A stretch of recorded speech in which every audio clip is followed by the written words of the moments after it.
Cage for hours. Please. Kiss me. Greetings and salutations. This is Cage's Kiss, the ultimate Cage cast where we discuss each of the National Treasure's cinematic masterpieces and his life. We also try to glean whatever kernels of wisdom we can from his character that week. I'm Donnie the Prickly Puss. And I'm Adrian the Knot. And I'm Linda, but you could call me Drunken Goat Cheese? Yeah, that works. Yeah.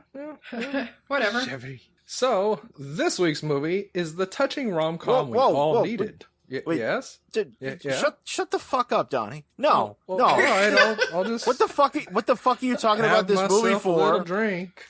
Well, we should all have a little drink, but I need our listeners to know that in the end of this episode is a very, very important segment where some people took us up on my drunken challenge and actually showed us some shit and challenged us to sit through it. Ooh. And even though both these shits were like 5 minutes or less, that challenge was accepted.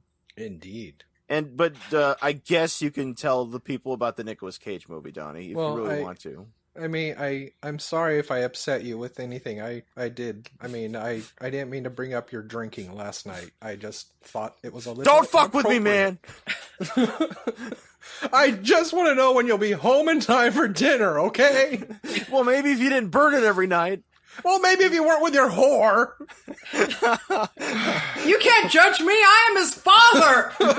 Oh my God. Something, Linda, why don't you take your liquor and your loud talk and just go back to your room, okay? And don't dirty your little hands on this broken glass, okay? And just don't come back, all right? All right. Just keep your stupid opinions in your pocket. Now. I'm a prickly pear.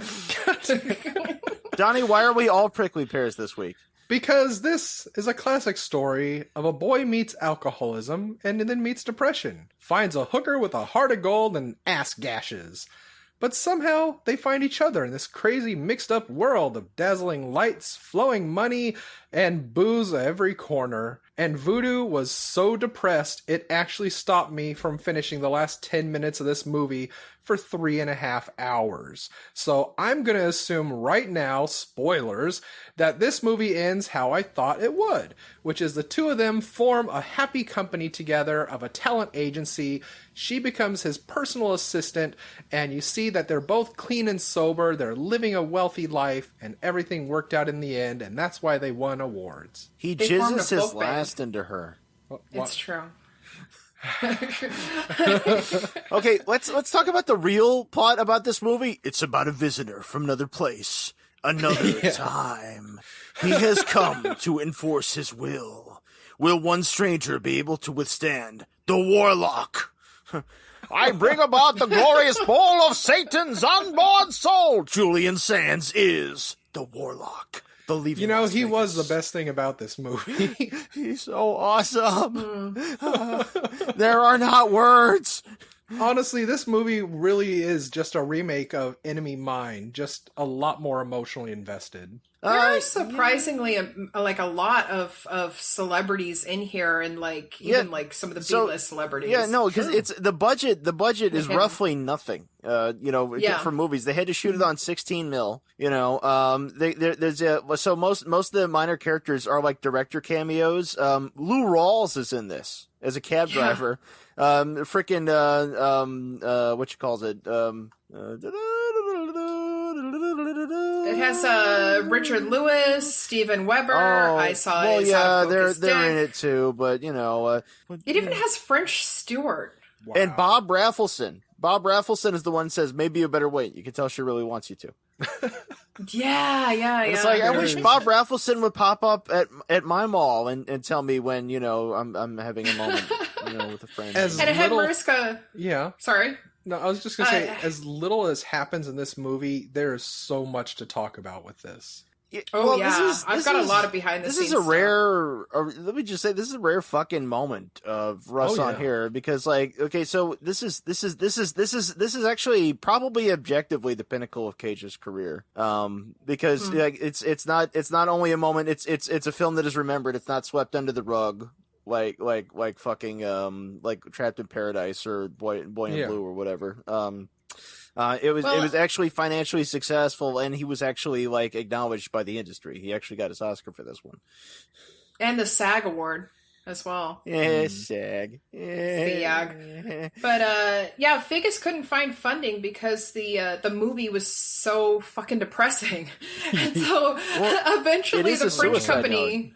Yeah. Right? Yeah, it is. It's one big suicide note. But eventually the French company Lumiere took it on with a budget of $3.5 million.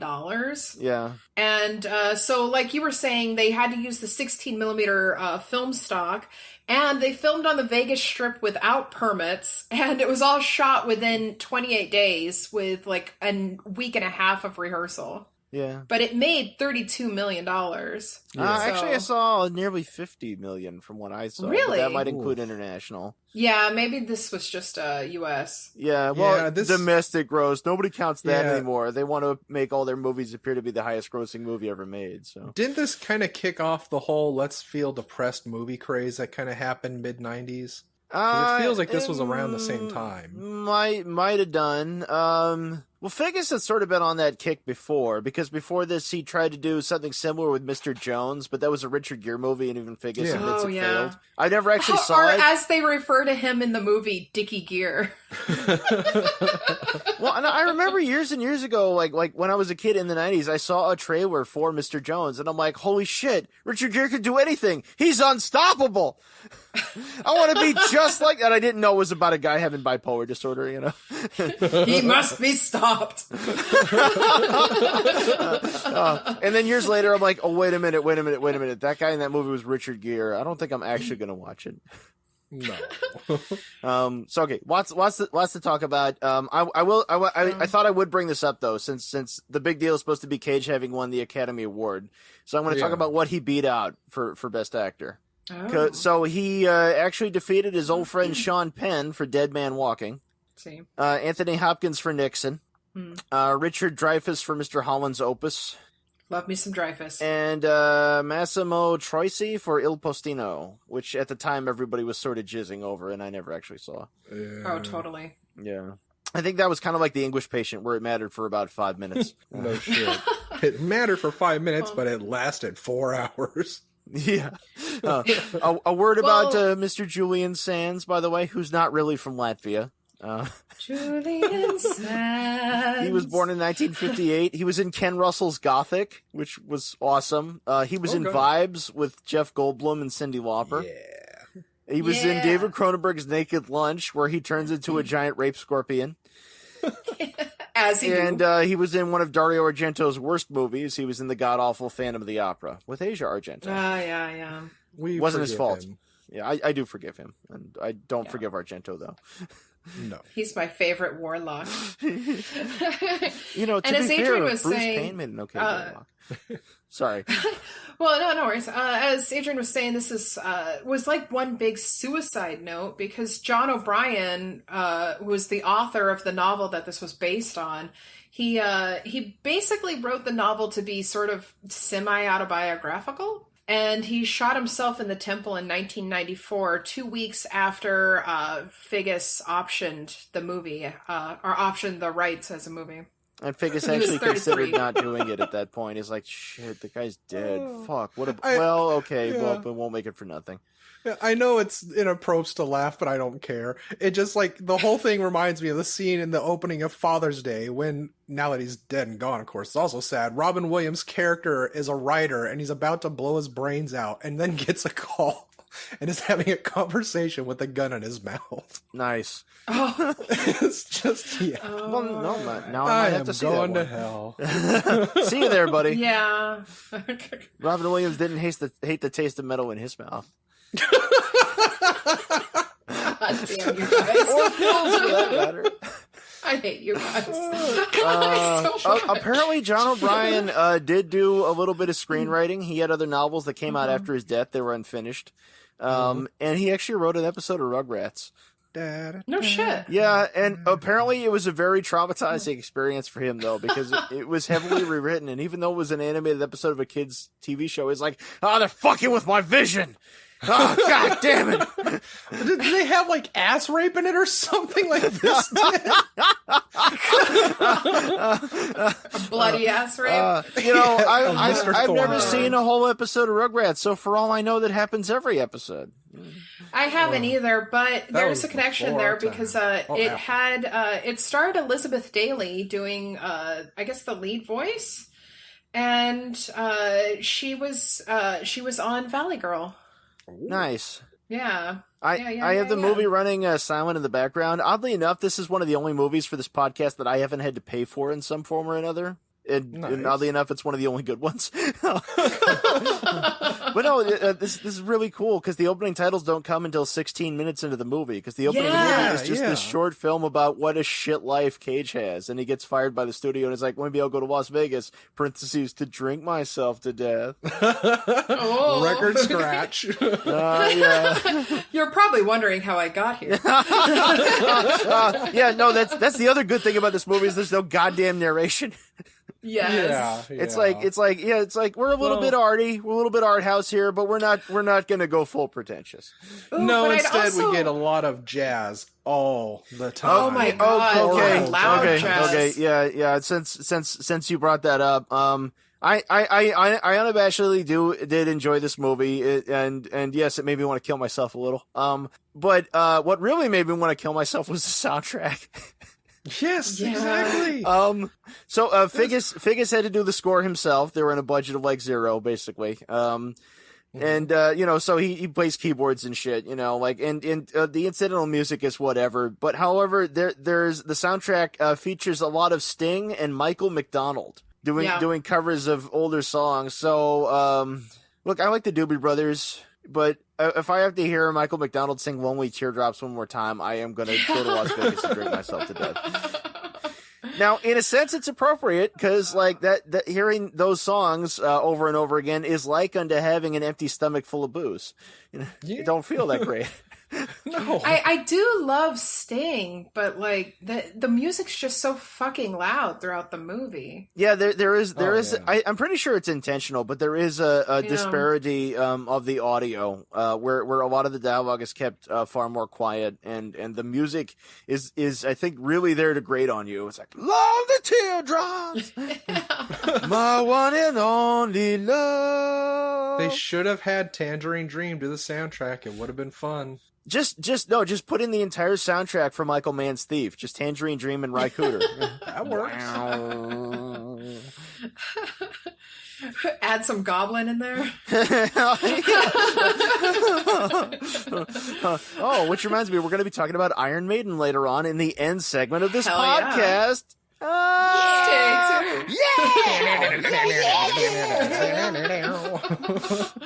So, for theatrical release, Leaving Las Vegas was blown up to 35 millimeter, and a certain liquor manufacturer, who will remain nameless, was a teensy bit upset that their product was shown in the movie about a guy drinking himself to death. Yeah.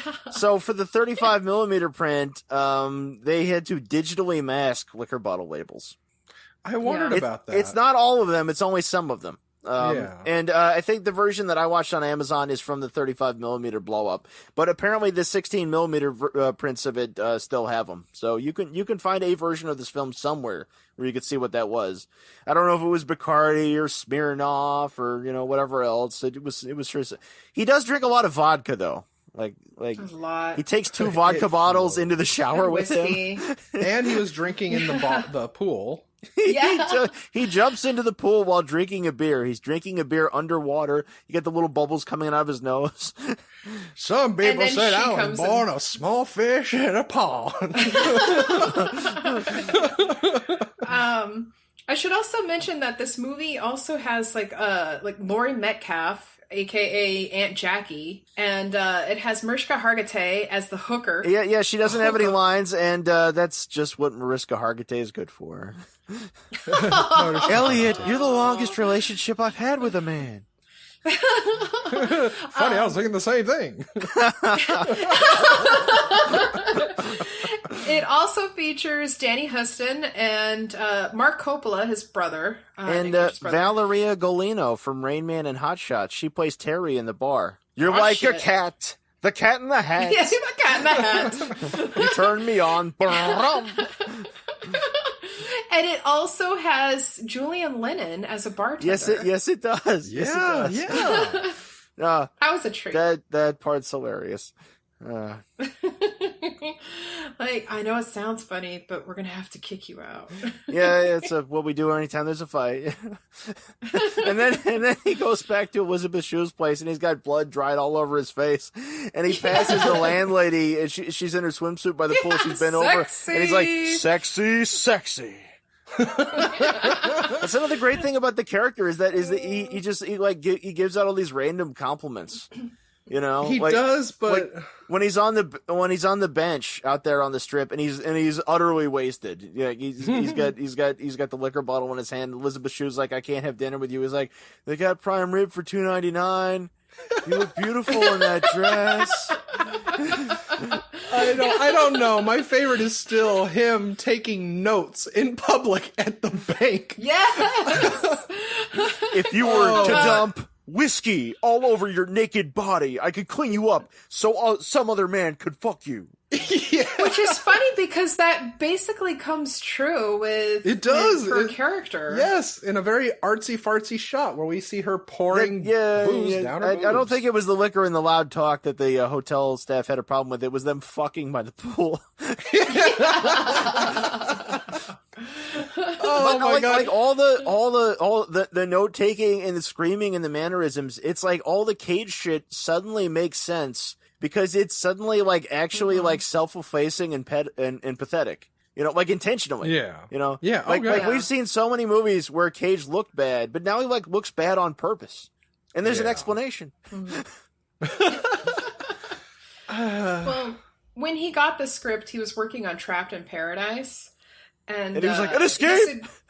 Yeah, basically, yeah. He said, quote, it seemed the answer to all my prayers. I was fed up with the movies I was making, and it gave me an opportunity to go back to a darker corner of my mind. I wanted to get out of the sun. The script astounded me. I was crying when I finished it. And he said that it's more of a story of unconditional love, which I can get. I can get that. So, did you know that Elizabeth Shue's scenes that are interjected where she's talking to a therapist or whatever, did you know that those are her makeup test? Wow. Oh, I didn't know that. Was that. not originally scripted. That was not originally part of the film. They were just, you know, they sort of threw that together, and Figgis decided that it fleshed out her character better and made the film make more sense. Yeah. And she was nominated for Best Actress, actually, for that. Which, but oddly she enough, lost out to Susan Sarandon, right? Not fair. Oh. Susan Sarandon's had her day in the sun. Frankenfurter touched her. I'm being mean right You're now. A hot dog.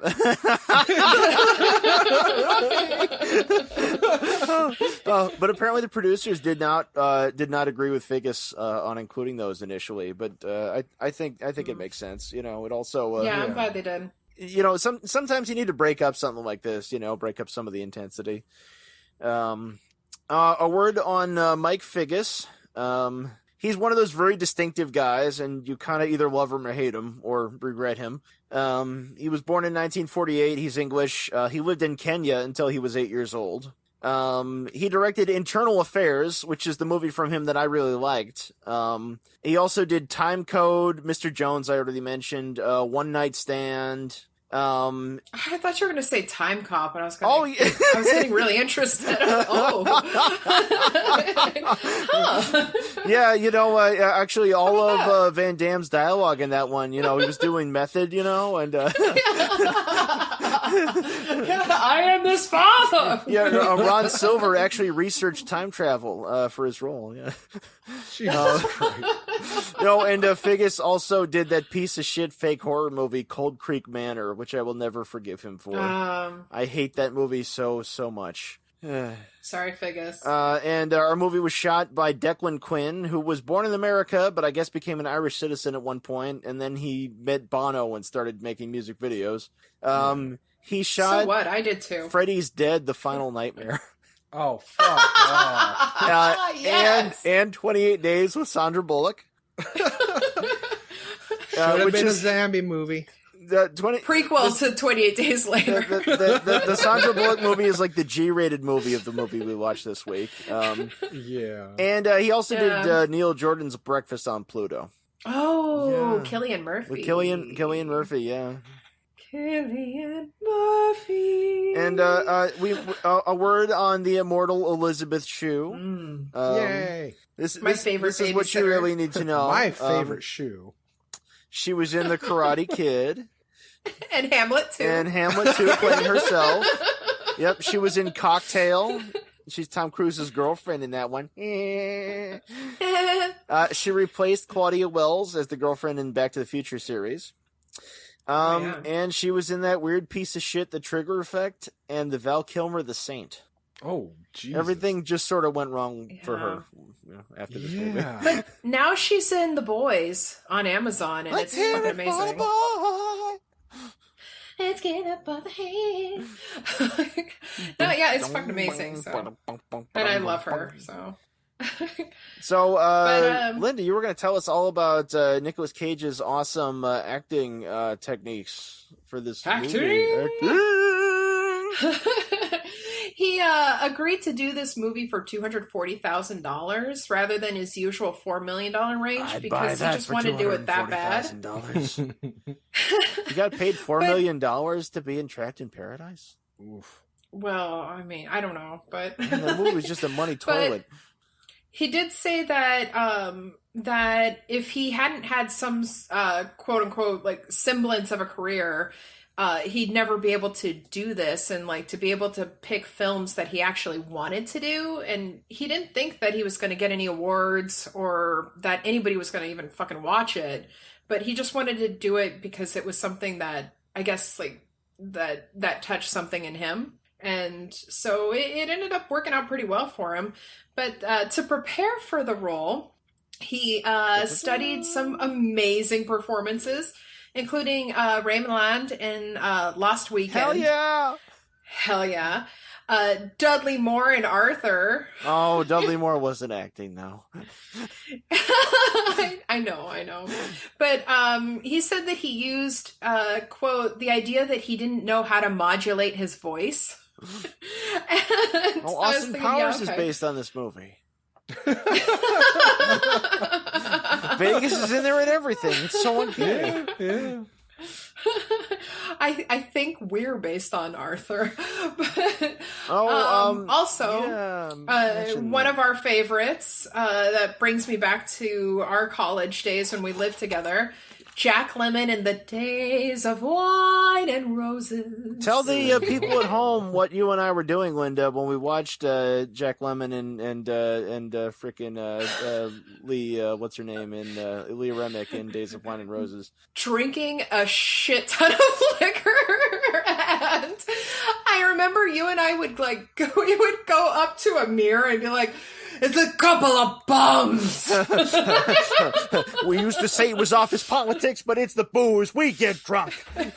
We get drunk. Now, when we started watching that movie, I didn't really know it was about alcoholism. And we kind of looked at each other across the coffee table in our crappy apartment in the Cooper's Glen, and we're like, uh-oh. That's my old friend. Now, being that was thoroughly inappropriate, I'm going to have a shot right now. Oh, I love Jack Lemmon. I'm not the one who's drunk. That's a choice between Morgan. Apparently, he also studied Chris Christopherson in A Star Is Born and took, quote unquote, That Beautiful Smile. Loves me some Chris Christopherson. Look at you. And yes, for you youngsters out there, there have been numerous A Star Is Born. There's like 5 versions of it now. Yeah, each one different. What Price Hollywood, the Selznick one, the Judy Garland one. But don't worry about it, youngins. We're here to educate you. I don't even know who Lady Gaga is. That's what. That Lady Gaga. That Lady Gaga. That lady what wore meat. Lady made me a sandwich. He apparently also studied the work of Albert Finney in Under the Volcano. Oh, I've never seen that, but And, Albert Finney's amazing. He was Daddy Warbucks. Yeah. Hell yeah, he was. And Figgis apparently worked with him before, and so Cage asked him if he was really drunk on the set because he was just that convincing. Jesus. But apparently Finney told him that to tell Cage that he wasn't, that he would just like take a swig just to get the taste in his mouth. I'm like, yeah, and then you would swallow like those 50 swigs before a scene. Speaking of alcoholics and acting, one of my favorite alcoholic actors, and there are a few favorite alcoholic actors actually, is the great Lee Marvin of The Dirty Dozen. Hell and yeah. Capaloo. Who played himself in Cat Baloo. Who played himself twice in Cat Baloo. When he was doing Don Siegel's The Killers, when he's on the scene on the train with Clu Gulager, where they're on their way to figure out why John Cassavetes let himself get killed. He picks up a drink and he's about to drink it, and in the film you see him pick it up and set it back down. It's because one of the crew members thought it would be really funny to pour Lee Marvin real vodka on set. And Lee Marvin, raging fucking alcoholic that he was, just like, oh no, I'll get in trouble. Bad dog. So he doesn't drink. Bad dog. Apparently, to prepare for this role, Nic Cage even hired Tony Dingman, who was a poet and also a famous drunk, as a drinking coach. I thought you were going to say Tony Danza. He hired a drinking coach. Dingman's a hilarious name, but and I've known Dingman's actually. That's astounding. That is astounding to me. Apparently he I knew that he taped himself him. drunk. I knew that he got drunk a couple times and taped himself to study his own speech patterns. But I didn't know he got a drinking coach. Yeah, he got a drinking coach who was like almost always on the set and like sometimes like curled up in a fetal position. But he took the line from him of we must not kick the bar. You lean into the bar. Lean into the railing. Because it's not Vino Veritas, it's En Vino Veritas. And then the lady's like, are you talking to somebody? What the fuck are you saying? Who are you talking to? And then the boyfriend picks her up and hurls her into the bartender. As you do. Oh, I love how shit everything is in this movie. Like how life is so shit. The whole year in that he stays in this really, really crummy motel. Oh yeah. And the people are checking in front of him, and the character actor, I don't remember the name of him, was doing the check-in, but we've seen him in a number of things. I think he was in Ferris Bueller also. You're right. But he explains that there's a bar of soap with your room, but if you run out, there's going to be 50 cents for another bar of soap. And 3 fresh linen towels. If you want maid service, though, it's going to cost you extra. Yeah.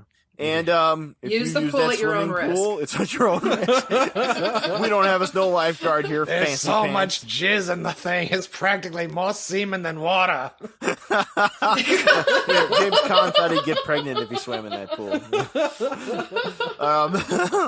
It's a valid concern. Yeah, and Elizabeth Shue's like, this room needs more booze. Oh yeah. And Elizabeth Shue, by the way, interviewed real, honest-to-God working girls researching her role here. Yeah. Just a few nights watching HBO's Taxicab Confessions. That was a juicy Taxicab confession. Okay, you can laugh about it, but Donnie and I literally grew up watching that and real sex. How do I know you family two again? Sundays. This is why you would say we have the problems. We call them uh-ohs. When we were younger, it was actually our dream to open up like a porn warehouse and like a dildery. Gee, what went wrong? Why didn't that happen? Tell us about became a getting couple fired bums. for having dildo fights. Yeah, tell it to the folks, Linda. That's another one of those oopsies. Armadillo. Oh. Back to the movie. Did we ever describe the plot? Was there one? Did we get into that? Okay, so basically, Donnie, I Nic interrupted Cage's you. character Ben, Ben with an it's N. implied that his wife left him and took their son with her. I'm his father! And yeah, he's a screenwriter, but he gets fired from his job because he's fucking drunk. He's holding the phone and upside he's down. Like, he's talking on the phone upside down. Who does these phones anymore? We need to get these phones fixed. And so he decides to sell his car, sell or burn most of his possessions, and go out to Las Vegas to drink himself to death. He's really fleeing the apartment to try to get away from the Michael McDonald music that's playing. Yes. Spreading volume. No, I kind of had two. Yeah, we get it. I had two takes on this. My take versus Lucille's was that I thought this was a continuation of if he had survived being pierced in the chest in The Kiss of the Vampire. Because that would explain his whole office antics. Her take was this was a continuation of it could happen to you after a horrible divorce when they lose the restaurant, and this is where his life is. Oh. Yeah, no, that's why this is too generous, Bill. It's like money. All it does is destroy you. It's your crap-filled diapers at 2 a.m. I hate it. I'm going to take this But he money can't and turn it into remember. booze. He can't remember if he started drinking because his wife left him, or if his wife left him because of the drinking. Apparently, IRL and in the book, it's because of the drinking. Drinking came first. Yeah. But, that's okay. The bottle 'cause, came like, with a coupon for your local liquor store. You need creative license in order to adapt anything to the screen. Well, yeah. But in the story, he meets Elizabeth Shue, who is a hooker, Working for Julian a Sands. sex worker. I would hook for Julian Sands. Oh, yeah. You can run your hair through the hair on my head. It is the sands of Julian. Lightning has a power beyond yours and mine.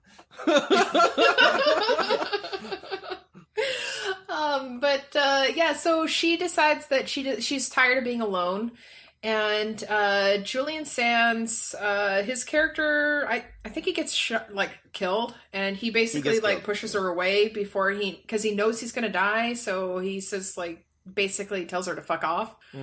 And which I thought was hey, that's pretty cool. She gets to keep the money. Things don't go great for her after that, though. No, they really, really don't. So she decides that she wants to live with Cage in his last days. Ooh, early Ermy cameo. Yeah. What are you, a hooker? My God. Sorry, My wife waiting back home for me. And he says that the only way it's going to work is if he doesn't. He promises not to try to ask her to stop hooking, and she doesn't ask him to stop drinking. And spoiler alert, they pretty much both do that. So they pretty much both break that promise. And a lot of bad shit happens to Elizabeth Shue. Horrible shit, and he dies. Shit. Yeah, those three frat guys trying to lose their virginity in Vegas. Oh, I meant she lost her apartment. That was really bad. I mean, that was just out of nowhere. I was talking They're about just when like, she "We gets can't have you damaged by vicious young sportsmen. They're both Oh, not good. because she looked like she took a backdoor delivery she hadn't expected. Yeah, that cab driver.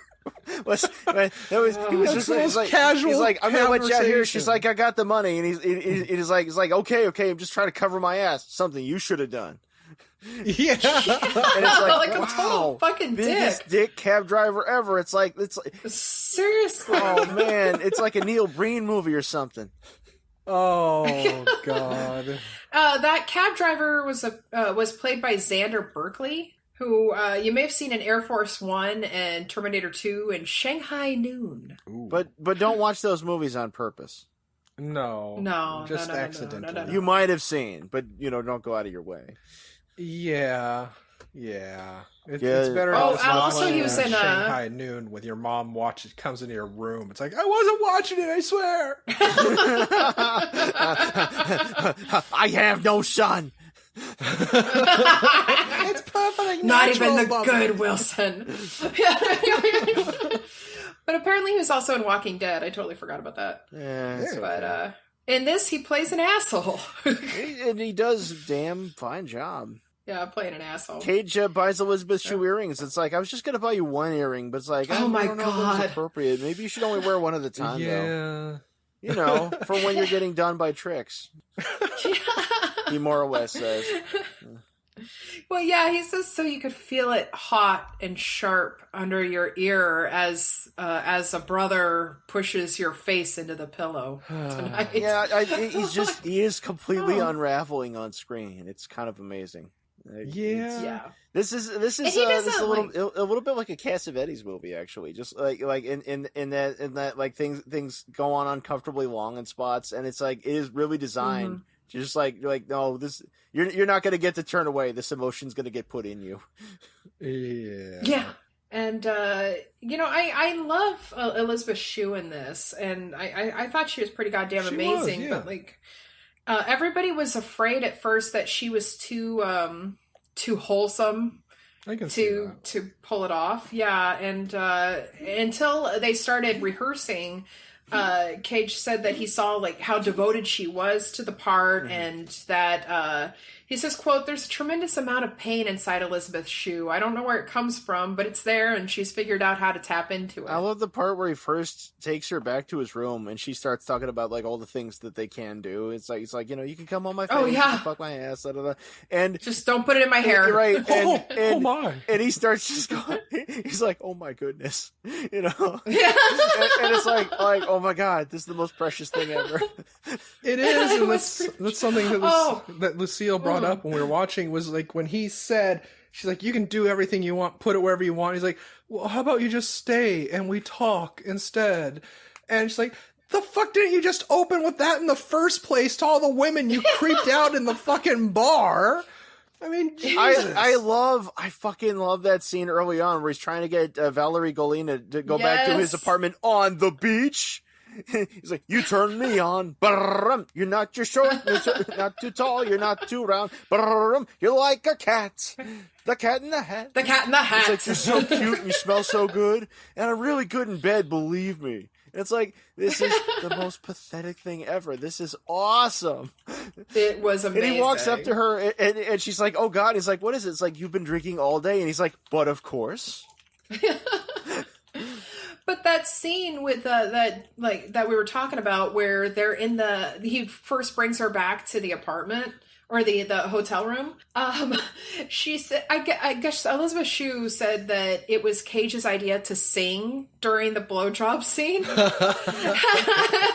She says, quote, "I go to change in the bathroom for that scene, and he was out there singing this Batmobile song that he'd made up. It was just so odd. I kept laughing, and he really got my attention. He drew me in and kept me looking honest." Jesus. And apparently it was a song he wrote with Phil Roy. So I'll have to post the lyrics that we have. Phil Roy! Did you guys know that Figgis had a double cameo in this? No.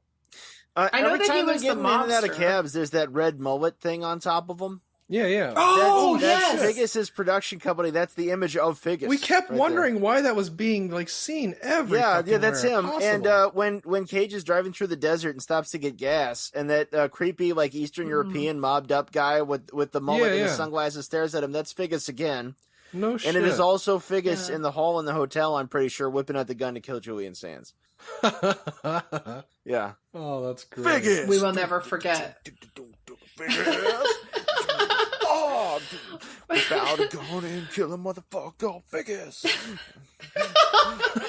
So when she was talking about Cage, she said, quote, "When you're an actress, you are very aware of the men you hope to work with, because usually your parts are going to be supportive of those men, and so you become extremely picky. Nic's incredible range and freedom had inspired me over the years, and as out there as he is, he's also out there in terms of his emotions and depth of feeling. The humor he brought to Ben was so devastating because it came from pain and the tenderness. I love it that there are moments in film history where there's one person who could play a part and one person only." I do too. I'm his father! You don't judge me! This is my first time seeing this whole movie, actually. Oh, Same. really? I remember my parents had it on TV at one point, and so it was probably like a half hour long. Yeah, and that, I remember. but I did my see an sister- actor studio thing about this, where Cage was Oh. talking about improvising that. Yeah. I should watch that. I Yeah. haven't seen him on the Actors Studio. I just remember watching part of this because my sister and my dad had rented it, and the That's only me. part that I walked in on was the ass banging scene. I'm like, well, that's all I needed to see. Yeah, no, that's so Gotta this go. movie is right up there with Last Tango and Parents and Deliverance, and that it represents extraordinary acting Yeah. Yeah. and great writing. Yeah. Yes. And great writing. Yeah. But yeah. Apparently that scene, you're right, like he made that scene up on the fly, and he didn't know what he was going to do until he was actually doing it. But that whole like table Flipped flip, over the hey, sequel to Trapped in Paradise, table flip movies. yeah, I am his father. But apparently Figgis had a lot of amazing things to say about Cage too. Nice. Oh, really? He was very Oh, yeah. Oh, complimentary. really? He said, quote, the most impressive thing about Nick is the extent and depth of his preparation. He went through all the detail, through the clothes, the words, everything, end quote. And part of that was that, I guess he was supposed to drive, I can't remember. He was supposed to drive one certain car, but then he decided that, like, well, shouldn't I have a car like everybody else does in Hollywood? Like all the screenwriters and shit, like a BMW. And apparently the watch that he wore was his own, and he picked out the car. And when the parents of the author, John O'Brien, when they came to set, they saw that it was the same fucking watch that their son wore, and it was the same goddamn car that he drove. So nice. yeah, it's almost a little eerie. He knows his shit. It's Yeah, he knows his shit. This, I have to say that right now, this is all making me sad for another reason, though. Thinking like Cage used to be this kind of like larger than life, like almost Brando-esque, like actor dude, and then later on he's doing shit like Vengeance: A Love Story.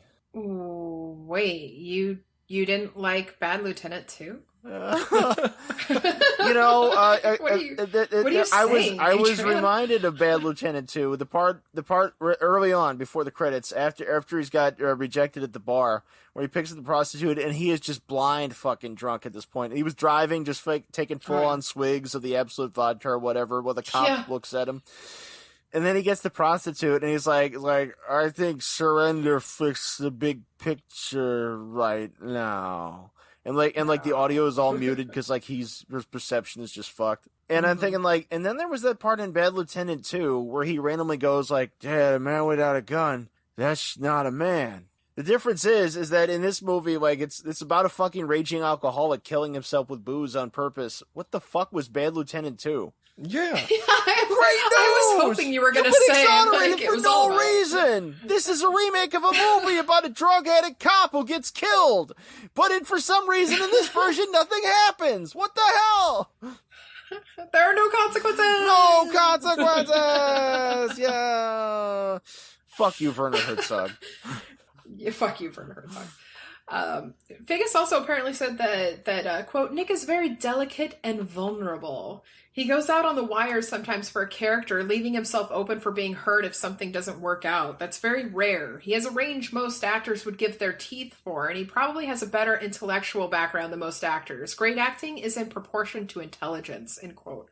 So, I mean, that kind of goes along with what you're saying. Like, this is definitely one of those movies where it's like, okay, I get it. Cage is fucking awesome. Yeah. It's, But it's nice to have that one come up for a change. yeah. Am I being too negative? No. You? No. Couple of bums, Adrian. You know what? Thanks for saying that. I think it's time I drank again. Yeah. Yay.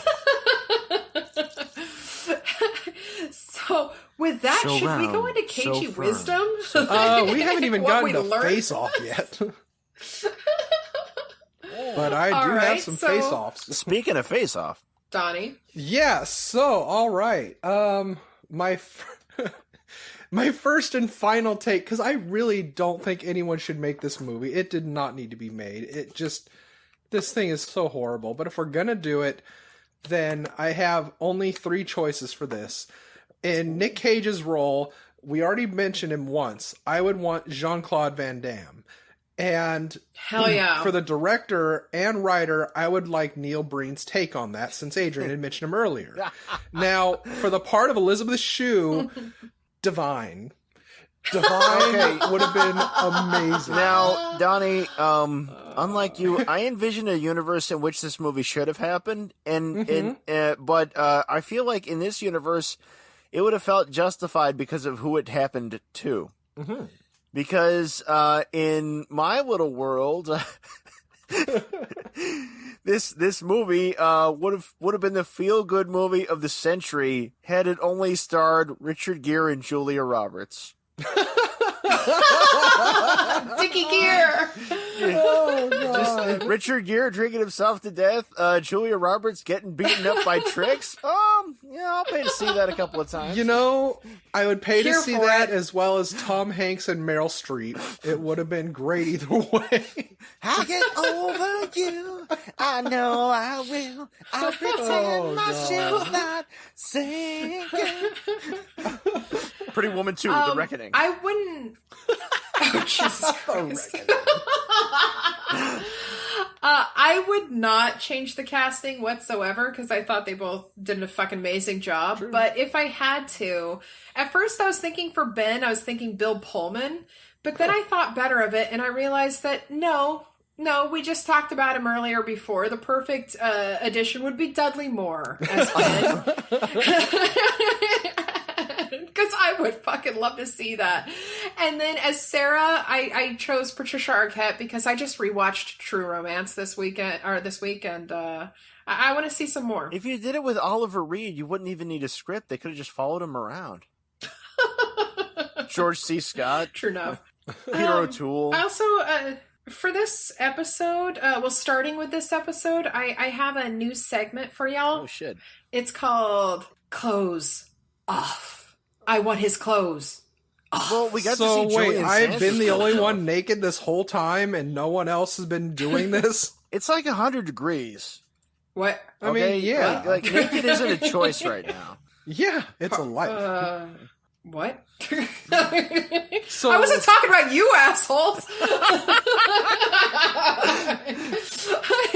I was talking about how we get to see Julian Sands' ass and Shue boobs. We did see Shue boobs, and we saw anonymous stripper boobs, too. So on the Joe Bob scale, we got 4 breasts, nothing blows up, 1 implied murder. Let me see. Yeah. Alcohol foo? There was a headbutt foo. Yeah, that's true. Yeah. Oh, and at one point they're watching a third man. Yeah. You notice oftentimes in movies when they're watching a classic movie, it means the movie you're watching is just a turd. Yeah. I felt that held less true for this movie. There's a movie called Cold Justice, which was made by a college professor about a college professor who dresses up as a cowboy and takes on criminals. In that movie, they go and watch the last scene from Once Upon a Time in the West like 3 times. And it's a tease. It's like, why? You're right, movie. I could be watching Leone and not you. I'm out. You're right. Anyway, my favorite part of the movie, of course, is Julian Sands' ass. I love Julian I would have Sands. liked it if he could have turned around, but, it's mid-90s. I'll take Did what you I ever can see get. Oxford Blues with him and Rob Lowe from like 84? Really early Julian Sands and really early Rob Lowe. Huh. Yeah. No. You just described a dream. Are y'all ready for some cagey wisdom? Yes. Oh, God. Adrian? Yeah, you can't really get the rice down unless you take the nice hot shower with 2 different bottles of Smirnoff. One bottle of Smirnoff will only get you through half a shower. Like, trust me. Yeah, you need a chaser with that. Is that what you're doing right now? No, I'm not having Smirnoff. I'm having Captain Morgan. Oh, man. That sounds No, so on good. Trapped in Paradise, I had tequila, and I think I might have gotten a little belligerent. So we're doing a kind of gentler kind of thing right now. I think you had a whoopsie. I kind of went a little fancy. I also have Captain Morgan's spiced rum, and I've You mixed motherfuckers. 2 ounces of that with 2 ounces of lime juice, and an ounce of maple syrup, and shook that over ice, shit. put it in a Damn. drink, and I am in a nice place right now. I call it the boy in blue. Oh, that's what I really want to do, but like I've got Kumite class later. Body's ready, But, my heart's on fire. What kind of wisdom did you find, Donnie? If you're going to kill yourself by drinking, you can accomplish that in a day. Really? That's all Because my he had it wisdom. budgeted at $300 a day. Yeah. Well, I mean, okay, let's look at someone in real life that followed somewhat of the same wisdom but didn't kill themselves. A man won the lottery and spent the entire thing in under a month on hookers and blow. That's what he wanted to Cousin do, Steve? and he did it. Nice.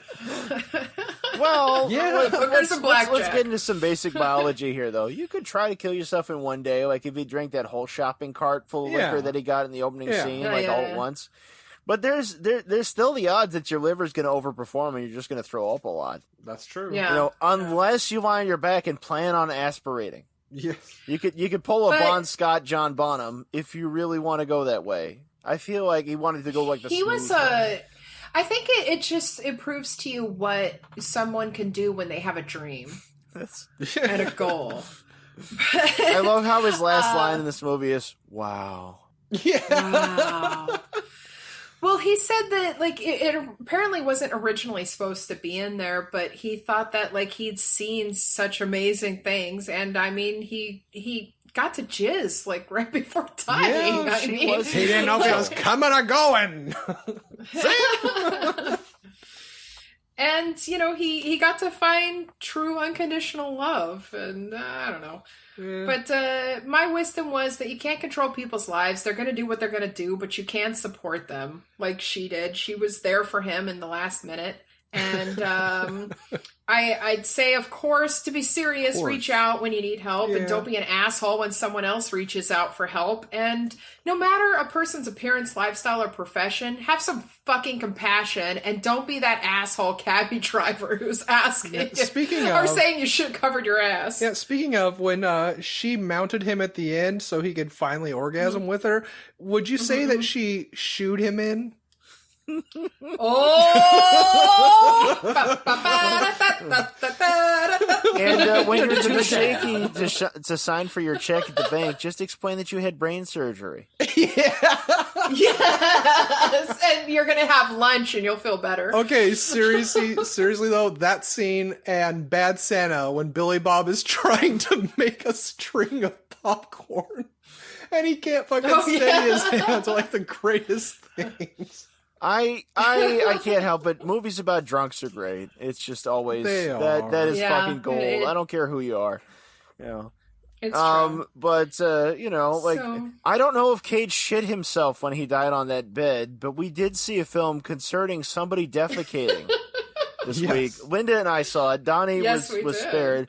If audience at home, you may recall on the Trapped in Paradise episode, I drank a lot of Jose Cuervo, and I Believe it. instructed our audience to bring it on, and 2 people brought it on. Linda, why don't you give me a little presentation on our first film? Our first film is called Super Poop Fighter 2 Turbo, and it was submitted by Catching Up on Cinema podcast, and you can find them on the social medias at Catching Cinema. It's now this film does not have the audio issue that Leaving Las Vegas had. It is in fact there's a lot of fidelity. It is very clear. It is very loud. It has that "Turn Down for What" song in it. A guy is lying in bed when his alarm clock wakes him up, and he starts showering and making coffee and such, and he's hanging out, looking a little bit like Simon Pegg, but being either American or Canadian. And then he sees somebody looking in his window who looks a little Hitlery. And this someone drops their pants on his deck and takes a sloppy deuce on his deck. A super A poop, super if you will. poop, which we could see running down his leg. God only knows what that poop was made of. I'm a little afraid now. And then this I did see some corn this in there. spooky person pulls up their pants, then comes inside and fights them. Wow. Yeah, though I'm not usually a fan of poop jokes. I do love random humor, and I enjoyed this because it's such it's so fucking rando. You've got like a rando dude taking a rando dump on the porch. And even why It was scat-tastic.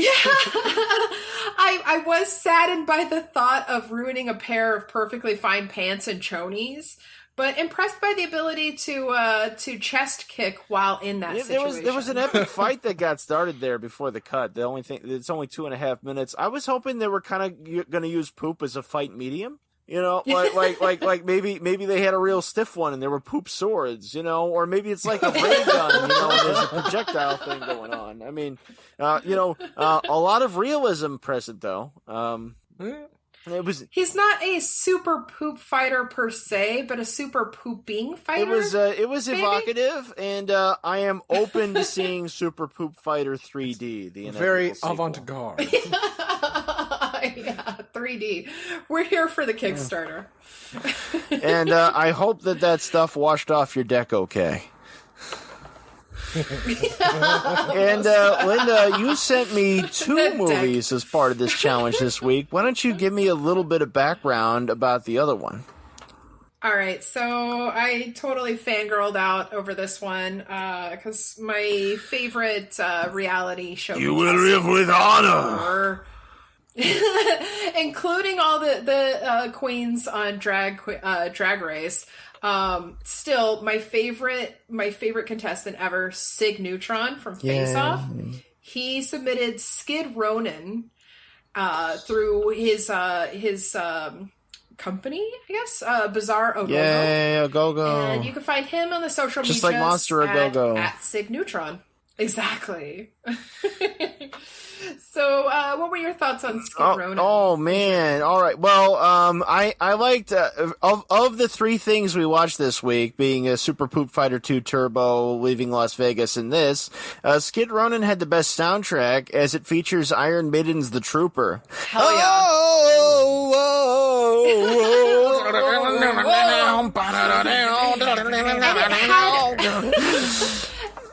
And it had a string version. It also has a It string was version fucking and with amazing. lyrics, and it is gory beautiful. as shit. Oh man, the little gorgasm right there. I found that it was reminiscent of a trauma movie. Can I say it's, traumatic? So he traumatic. has a friend who is a dragon, and it's a hand puppet.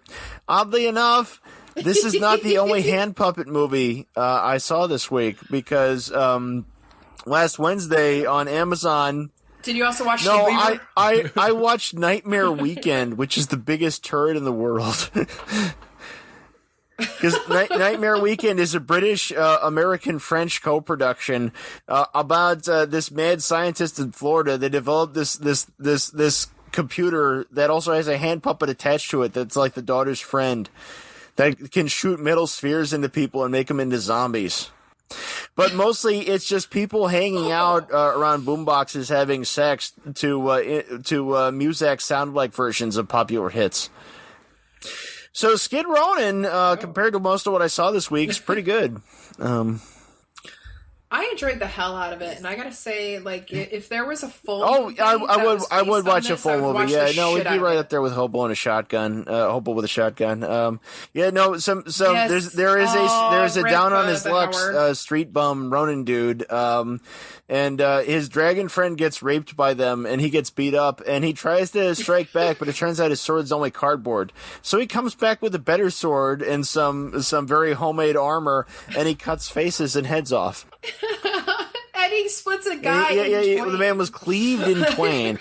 Yeah, lots of blood and guts falling on the street. Lots of shots of his feet moving through blood puddles. Anything with Iron Maiden gets me Not to involved. take anything away from Super Poop Fighter 2. No, they're both amazing. I like the soundtrack on both of them. Although A word about they're Iron kinda Maiden, like though, going Donnie. with In 1988, when the Seventh Son and the Seventh Son album was out, like about 10 seconds, not even 10 seconds, a little bit of one of the tracks from there, like, only the good die young, but the evil seem to live forever. That was featured on the episode of Miami Vice, and it was one of the Miami Vice seasons that wasn't produced by Michael Mann. It was by Dick Wolf, so the series had turned.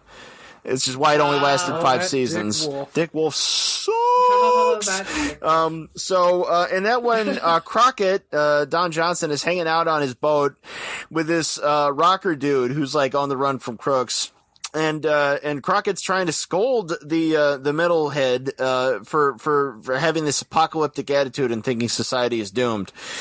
And the guy's listening to a tape of that Iron Maiden song on the yacht, and Crockett's like, you want to hear some good music? And like, what are you talking about? And he plays a little bit of Derek and the Dominoes, Layla with Clapton. And he says, that's Eric Clapton. He's been around for 20 years. Do you think your guys are going to be around in 20 years? Jesus. Now, that was 1988. In 2008, Iron Maiden released their album with the space shit. Which is not very good, but it's their only album I paid for, so. Yeah. I'm just saying. So, yeah, eat a dick, Wolf. Everybody. Yeah. So going back to Skid Ronan, I'd say that I would hang out with these guys, with the gang, and see if we can score some consensual dragon action. You wouldn't hang out with just anybody, Donnie? I would do it if they promised to do a Little Shop of Horrors Down on Skid Ronan musical. God damn it. Down on Skid Ronan. When I hear Skid Ronan, I just think of, I remember you on the sleepless nights, See, you get it. I was just wondering if I could be the new age chick in the group. We can shoo you in there. Now I'm just thinking of hobgoblins for some reason. Oh, God. I love that movie. The Vault! Tried to warn you! I think we should probably release these poor people. Okay, well, but before we release our loyal fans here, what episode do they have to look forward to next week, Linda? Well, before we get into that, do you want to do some plugs? Oh, God. You got anything, Adrian? I have 2 new things up on my YouTube. You know, for those of you who actually watch me on there, your patience has been rewarded. For one thing, I have a 16-minute highlight reel for this Cage's Kiss podcast with some brand new Nicolas Cage-based animation. So that's like 60% new material, let's say. I don't know. Can't really do figures right now. And Linda saying boobies a whole bunch. And I also put up a 2-minute trailer to what may be a series of cartoons I got coming up called Cocaangel, in which Grant Stockbridge's the spider becomes addicted to cocaine and becomes vaguely psychopath. If you watch the trailer, if you've ever seen Manhunter, you may be delightfully surprised, or not. Strong as I am. Nothing scares me. God damn it. This big hush. Oh, man. That movie's fucking epic. It is. Donnie, what do you have? I no longer have a gallbladder. I know that much. Missing something? R.I.P. You got pain pills. I've got pain pills. I've got porn tube. I'm gonna try taking a mason jar filled with scorpions up my ass. So you might want to look forward to that. Yeah, I want to see that One Man, One Man. Cup sequel I've been looking forward to. It was a gauntlet challenge, and I said, you know what? I don't want to do it, but I got nothing else to do. I would It's just another learn Tuesday. from previous mistakes and go with the plastic jar this time, though. Yeah, I guess if you want to be a fucking noob about it. Whoops! But It's for the children. you can find me on Unreal Goals on Twitter. Linda, what the fuck? Sexy, sexy. Please listen, follow, rate, and review Cage's Kiss on Apple Podcasts, Stitcher, Spotify, YouTube, my God. Podcoin, and Google Play. Yeah, we're on We're on fucking Podcasts, Google whatever Play it is, now. so. Holy shit. Yeah, we're legit. Oh, also we're on TuneIn and working on Pandora. And you can find Cage's Kiss on Facebook and on Twitter at Cage's Kiss. You can visit our website at cageskiss.com, and you can write to us. Website us! You can also write to us at cageskiss@gmail.com.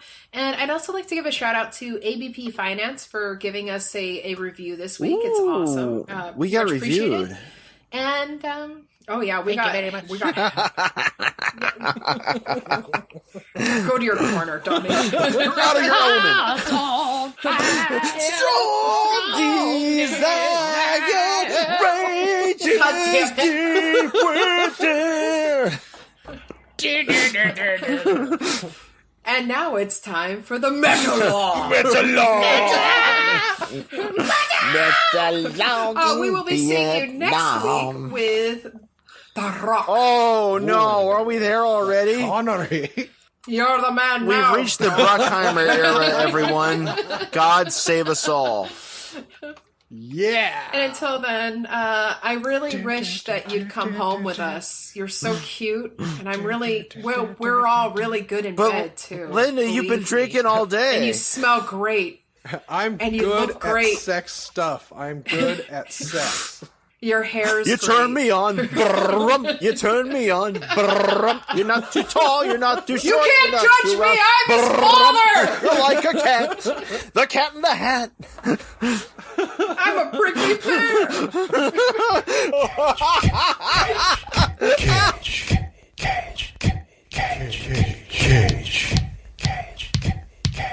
Peach. I could eat a peach for hours. Please.